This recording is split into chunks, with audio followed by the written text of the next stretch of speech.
Bumpy stopped Mafia Wedding mid-ceremony.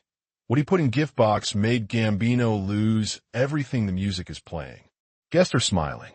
Then Bumpy Johnson stands. No raised voice. No ruse. Just a gift placed carefully. And suddenly, the room understands this wedding will not finish the way it began. The invitation arrived clean. Thick paper. Heavy ink. A wedding meant to be seen. Names printed for effect. Seats assigned for hierarchy. A ceremony designed to tell the city who was rising and who was expected to watch quietly. Bumpy Johnson read it once, then folded it. Not because he planned to go, because he understood what it meant. This wasn't courtesy. It was a dare wrapped in ribbon. A mafia wedding in New York wasn't about love. It was about permanence. A public declaration that certain lines were now permanent borders, and anyone standing on the wrong side would stay there. Bumpy knew why his name was on the list, and he knew why they expected him not to show, because absence would look like agreement. The morning of the wedding, Harlem moved the way it always did. Shops opened. Men nodded without speaking. Women paused in doorways just long enough to read faces. No one asked where Bumpy was going. They already knew. He dressed without ceremony. Dark suit. White shirt pressed flat. Tie straight, narrow, patient. No gun tucked into a waistband. No entourage crowding the doorway. Power didn't need witnesses yet. The church stood polished and loud with flowers. Cars lined the street like promises. Men in tailored coats laughed too easily. Police stood nearby, relaxed, already convinced nothing would go wrong. That was the mistake. When Bumpy stepped inside, the temperature changed. Not dramatically, just enough. Heads turned in sequence. Whispers stalled mid-sentence.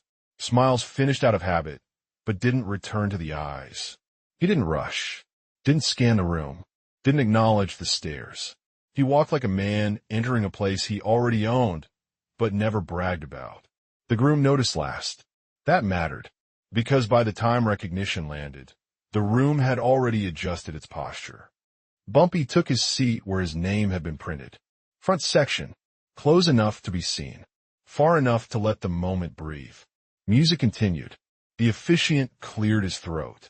The ceremony tried to pretend nothing had shifted, but everyone felt it.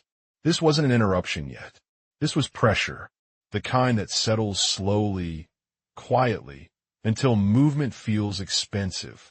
Bumpy sat still, hands folded, eyes forward, waiting, because the real disruption wouldn't come from standing up. It would come from what he brought with him. Word traveled faster than Bumpy's footsteps. By the time he entered the church, Harlem already knew. Shopkeepers closed windows just a fraction, letting murmurs drift through cracks. Children paused mid-play.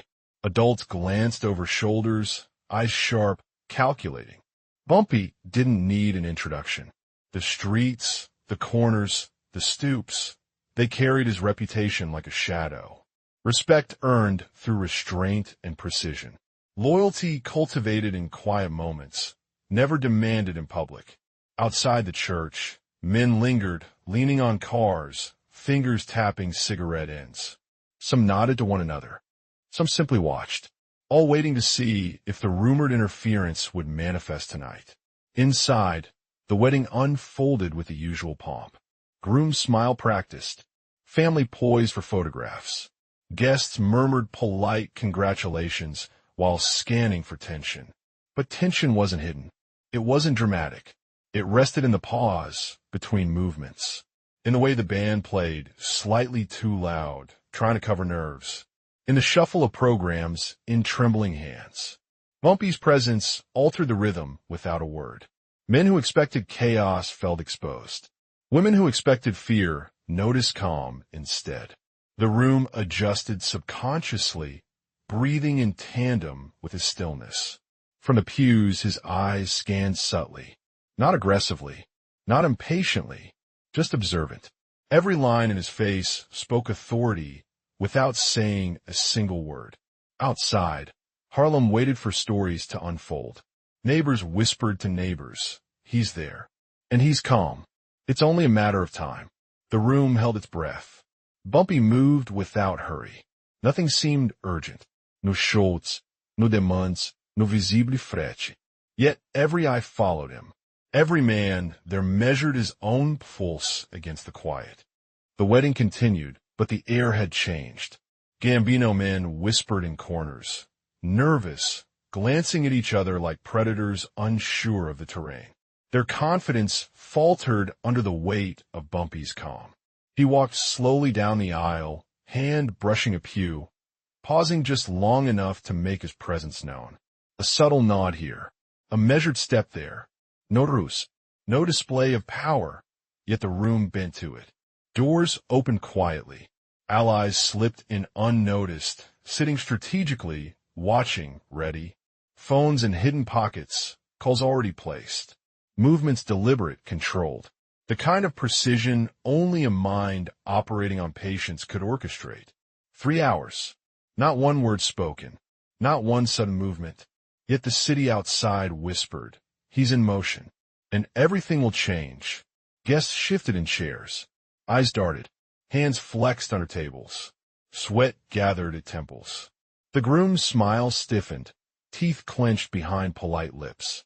Even the photographer's shutter clicked faster, anxious to capture what might unfold.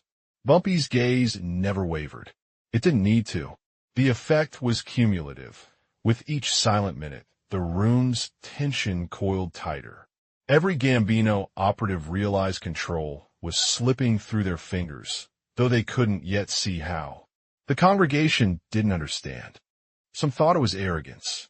Others sensed strategy. All knew to respect it, or be reminded why restraint could be more dangerous than guns. Bumpy stopped at the gift table, hands folded behind his back. A pause, a subtle glance around the room. Allies near the walls shifted imperceptibly, waiting for a signal that never came in haste. Harlem streets would recount this later. 3 hours of silence. 3 hours where power spoke in absence rather than display. 3 hours proving that control isn't claimed with violence. It is inhabited by those who understand inevitability. And in those hours, the Gambino men learned something they could not undo. Chaos could be manufactured, but only Bumpy Johnson could orchestrate it without a single shout. A sense of inevitability settled like dust on window ledges. Bumpy's calm was a force. Not loud, not intimidating with weapons or threats. It worked because it forced the room to acknowledge his control, because the city knew him, and his loyalty demanded attention.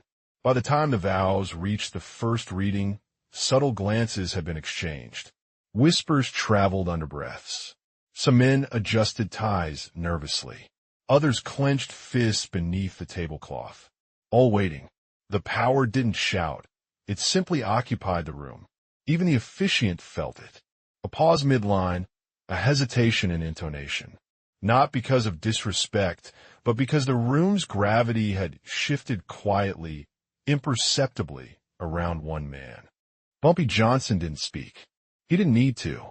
The city, the neighborhood, the congregation, they all understood. Harlem knew who he was. And now, so did the Gambino guests. The insult had been public, loud, humiliating, designed to draw fire, to force Bumpy into the very chaos his enemies craved. But he didn't react. Not yet. Not visibly. Instead, he let it breathe. Every whisper, every glance, every smirk from the Gambino men became part of the stage he was quietly building. Bumpy moved through the wedding hall with the same calm precision as before, a shadow in motion. Guests barely noticed him. Their focus remained on the spectacle of embarrassment his enemies thought they had created. But beneath the surface, decisions were being made. Allies were lining the exits, doors, hallways. The room's rhythm bent to his silent orchestration. The offenders, emboldened by the apparent passivity, began to relax. They laughed too loudly, leaned too far, and exposed small cracks in their carefully maintained composure. Every careless gesture was a thread Bumpy could pull to unravel the situation. He touched the gift box briefly. A simple motion, almost imperceptible, but it carried weight. No sudden violence, no threats, just presence. The calm assertion that his reach extended further than anyone dared acknowledge. Allies closed ranks without a word. Strategic positioning, subtle signals, eyes meeting in shared understanding. The power that had seemed invisible now radiated from every corner. The hall grew tense, not from noise, but from anticipation. Every Gambino operative felt it. They were trapped by what they had underestimated. Bumpy's face remained unreadable. No triumph, no gloating, only the quiet knowledge that he had set the stage and inevitability was now moving on its own. Guests shifted in their seats, the energy shifting from ridicule to unease. Even the bride and groom sensed the change, though they could not name it. The lesson settled. Humiliation could be a weapon, but when wielded with patience and calculation, it became the bait for a trap. By the time anyone realized it, the city's whispers would already carry the verdict.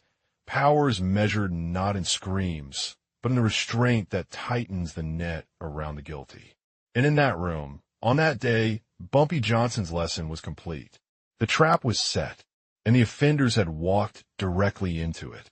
The moment arrived exactly as expected, yet no one in the hall could anticipate its quiet ferocity.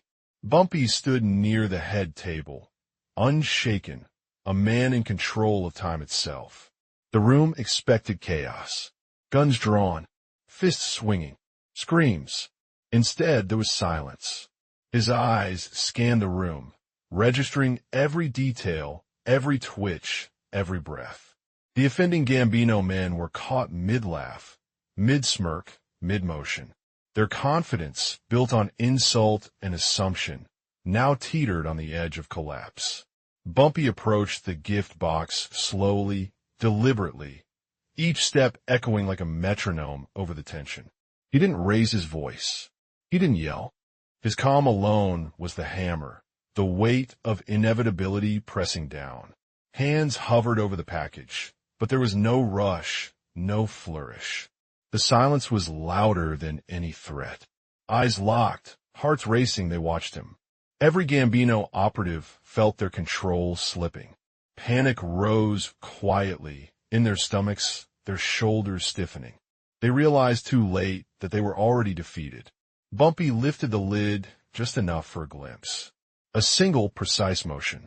The contents, a simple, unassuming thing, spoke volumes.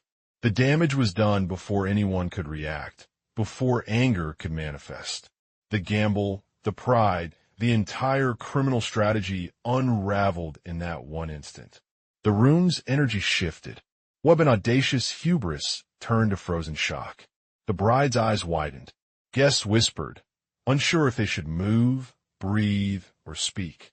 Every gesture of dominance from Bumpy was quiet, restrained, undeniable. No violence had erupted, no blood spilled. Yet the lesson was absolute. Power does not always announce itself with chaos. Control does not need to yell. Respect, fear, and loyalty can be asserted without fury, without raising a hand. Even the most arrogant men in the hall felt it. The subtle, unshakable authority of a man who knew the weight of patience. A man who had turned insult, expectation, and provocation into inevitability. By the time the room exhaled, the verdict was clear. Bumpy Johnson had dominated without a strike, commanded without a shout, and humiliated without a scene. And Harlem, silently, would carry the story for years to come. The wedding ended in hushed confusion, the ceremony resuming, but under a weight no one could name aloud. Guests moved through the church with careful steps, whispers curling through the air like smoke.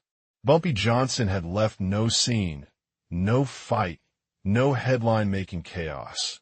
Yet the message had landed harder than any bullet. Outside, Harlem was already buzzing.